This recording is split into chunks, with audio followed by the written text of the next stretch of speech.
Shalom, selamat pagi saudaraku. 7 April 2024. Tema renungan hari ini, pemenuhan janji Tuhan. Banyak mahasiswa sekolah Alkitab berdoa begini, Tuhan pakailah aku. Sambil di dalam hatinya dia punya keinginan, suatu hari aku jadi pendeta besar, aku punya gedung yang besar. Tuhan pakailah aku. Tetapi dalam hatinya dia berkata, aku mau jadi seperti pendeta besar itu, naik mobil bagus. Tuhan pakailah aku. Sambil dalam hatinya timbul lagi, aku ingin khotbah di gedung-gedung besar, dihormati oleh banyak orang, dielu-elukan, diajak foto bersama. Saudaraku, mereka melakukan itu dasarnya ingin menjadi orang yang terkemuka. Di dalam Matius 20:26 firman Tuhan berkata, tidaklah demikian di antara kamu. Barang siapa ingin menjadi besar di antara kamu, hendaklah ia menjadi pelayanmu. Dan barang siapa ingin menjadi terkemuka di antara kamu, hendaklah ia menjadi hambamu. Sama seperti anak manusia datang bukan untuk dilayani, melainkan untuk melayani dan untuk memberikan nyawanya menjadi tebusan bagi banyak orang. Orang yang sudah bertumbuh dewasa, yang sudah mengalahkan kedagingan, mematikan egoisme, maka dia masuk tahap berpihak pada Tuhan. Di tingkat ini baru Tuhan lengkapi orang ini dengan apapun. Ini tingkat orang yang berpihak kepada Tuhan. Jangankan uangnya, nyawanya pun dia persembahkan, saudaraku. Tapi ironisnya, jangankan nyawanya, perasaannya pun dia tidak mau persembahkan untuk Tuhan. Makanya kalau kita diproses dari menit ke menit, dari jam ke jam, terimalah proses itu, karena itu merupakan bagian dari jalan untuk menjadi orang yang dipercayai Tuhan, saudaraku.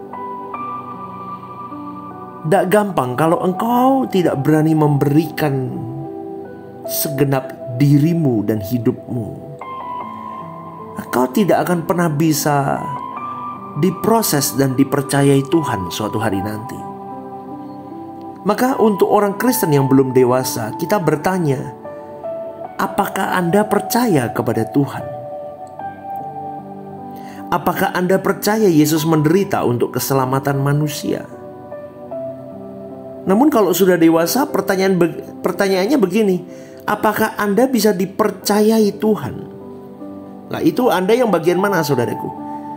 Kalau sudah dewasa ada pertanyaan lagi begini, apakah Anda sudah menderita untuk Tuhan? Menderita loh, saudaraku, untuk Tuhan. Tuhan tahu kedalaman hati kita. Kalau kita tidak dewasa, maka jika kita diberkati, kita jadi sombong, menindas orang, arogan hidupnya.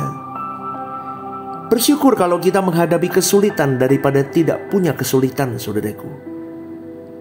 Tubuh sehat, uang banyak berlimpah, keluarga damai sejahtera, tapi kita mati bablas masuk neraka, saudaraku. Tetapi kalau kita hari ini mau menderita, garis bawahi kata ini, menderita untuk Tuhan. Kita mau memusingkan pekerjaan Tuhan, maka kita tidak perlu pusing dengan diri kita sendiri. Allah yang akan menggarap dan mengurus hidup kita.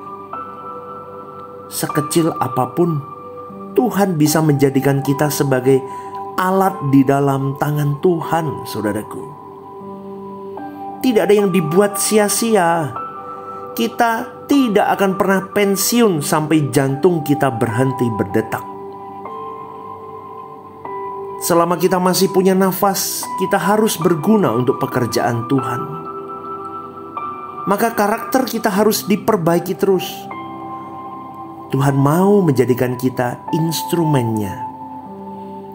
Kalau kita memiliki keagungan karakter, keagungan mental seperti Yesus putranya, maka kita bisa dipercayai Tuhan, saudaraku. Apapun yang kita miliki harus memberkati pekerjaan Tuhan. Sampai hidup kita menjadi pekerjaan Tuhan. Saya ulang sekali lagi. Apapun yang kita miliki harus memberkati pekerjaan Tuhan. Dan camkan ini, sampai di titik hidup kita menjadi pekerjaan Tuhan, baru kita menjadi perwira tinggi kerajaan Allah. Tuhan siapkan porsi kemuliaan itu tiada tara, saudaraku. Tetapi juga porsi penderitaan juga disiapkan oleh Tuhan. Namun porsi penderitaan ini tidak bisa kita pikul kalau kita tidak dewasa. Menyangkal diri, memikul salib, itu mutlak. Itu mutlak, saudaraku. Memikul salib adalah penderitaan yang kita pikul demi pekerjaan Tuhan. Maka jangan kita jadi orang miskin di kekekalan. Karena kita tidak membawa persembahan apapun. Kita tidak berguna untuk pekerjaan Tuhan kalau kita masih sibuk dengan diri sendiri, saudaraku. Kita harus terus berubah. Kita harus terus berubah. Jadi langkah pertama, pagi kita bangun berdoa di hadapan Tuhan. Karena di situ Tuhan akan koreksi dan memeriksa kita. Dengan lembut Dia akan menuntun kita, saudaraku. Biasakan itu langkah pertama. Kita bangun, kita berdoa, kita mengucap syukur. Terima kasih Bapa, Kau masih beri aku kesempatan hidup. Di situ Tuhan akan berbicara tuntun hidup kita. Tetapi heran, saudaraku, banyak orang sibuk dengan persoalan-persoalan yang sebetulnya tidak penting. Mereka mempersoalkan hal-hal yang sebetulnya bukan sebuah persoalan penting. Maka periksa hidup kita yuk, saudaraku. Periksa mulut kita, periksa perkataan kita, periksa sikap dan perbuatan kita. Itu dulu kita periksa. Nggak usah muluk-muluk macam-macam. Udah, periksa diri kita dulu. Setiap kita punya persoalan. Ya, setiap kita pasti punya persoalan. Tetapi percayalah, Tuhan pasti tolong. Kalau kita punya hati yang benar, kedewasaan rohani kita bertambah, Tuhan pasti tolong supaya kita itu berguna untuk kerajaannya. Jadi jangan ragukan Tuhan. Kalau Anda menjadi utusannya Tuhan dan Tuhan adalah bos atau pemilik hidupmu, tenang. Hidupmu tidak akan remuk. Hidupmu akan baik-baik saja di tangannya.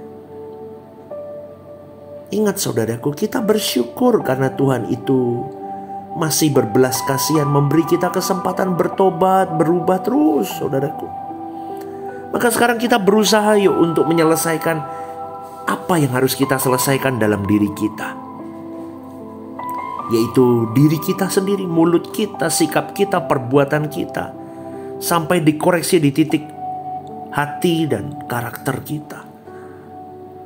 Karena Tuhan tidak mungkin pakai kita kalau hidup kita tidak lurus, saudaraku. Maka jangan jahat sama orang.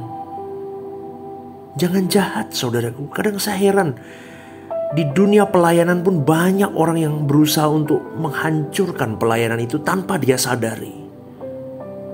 Jangan jahat. Kalau Anda sehari ini masuk ke sebuah pelayanan, sebuah gereja yang memang menurut Anda tidak sempurna, Anda pun bukan orang sempurna. Maka berjuanglah untuk membawa diri Anda sempurna supaya organisasi ini sempurna. Bukan Anda menjadi pribadi yang merusak pelayanan itu atau pekerjaan Tuhan itu. Betul, kadang saya sedih saudaraku melihat begitu. Kelihatannya ke gereja, kelihatannya berbicara shalom dah rohani, shalom kalau ketemu orang. Tetapi jahat. Perintah Tuhan yang jelas dikatakan, ampunilah orang yang bersalah. Dulu dia salah sama Anda. mungkin menyakiti hati Anda. Tetapi Tuhan berkata, bermurah hatilah. Sudah ampuni, tapi kau tidak pernah bisa mengampuni. Kau masih membencinya.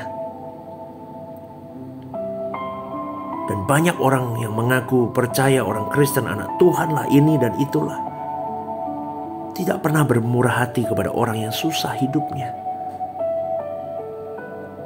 Mereka berani untuk beli pakaian semahal apapun, fashion, demi tren fashion. Dia berani makan untuk mencicipi restoran-restoran terbaru yang baru hype. Dia berani bayar ratusan ribu dan jutaan rupiah untuk memuaskan story Instagramnya, untuk memuaskan story sosial medianya, untuk memuaskan lidah dan perutnya. Tetapi tidak ada satu orang pun berani melangkah untuk, aku tidak perlu makan yang begitu. Aku memberikan uang ini untuk orang-orang yang membutuhkan, orang-orang di sekelilingku. Daripada jutaan aku buang untuk ini, aku bisa berikan untuk orang-orang yang mungkin hari ini tidak berkesempatan untuk makan. Banyak, saudaraku. Pernahkah kita berpikir itu? Ingat, saudaraku, kalau engkau terus sampai ke gunung Tuhan, sampai di puncak Tuhan, kau akan menemukan hati Tuhan. Tuhan akan membawa dirimu untuk dipertemukan dengan Lazarus yang berdiri di depan pintu rumahmu. Ingat, tidak pernah ada orang miskin karena menopang orang lain. Ingat, tidak ada orang miskin menopang pekerjaan Tuhan. Dan saya cuma mau katakan, saudaraku, jangan buat hidup kita sia-sia dengan memuaskan ego kita. Ingat, kita masih punya kesempatan hari ini. Jangan menengok ke belakang. Yang belakangnya sudah berlalu. Oke, hari ini kita mau berjuang hidup lebih baik. Kita mau lihat bahwa aku berguna untuk pekerjaan Tuhan. Dimanapun Tuhan letakkan aku, siapapun aku, profesiku apapun itu, aku mau menjadi pribadi yang memenuhi kehendak Allah. Selamat pagi, saudaraku. Selamat berjuang dan ayo kita senangkan hati Bapa ya. Tuhan Yesus menyertaimu.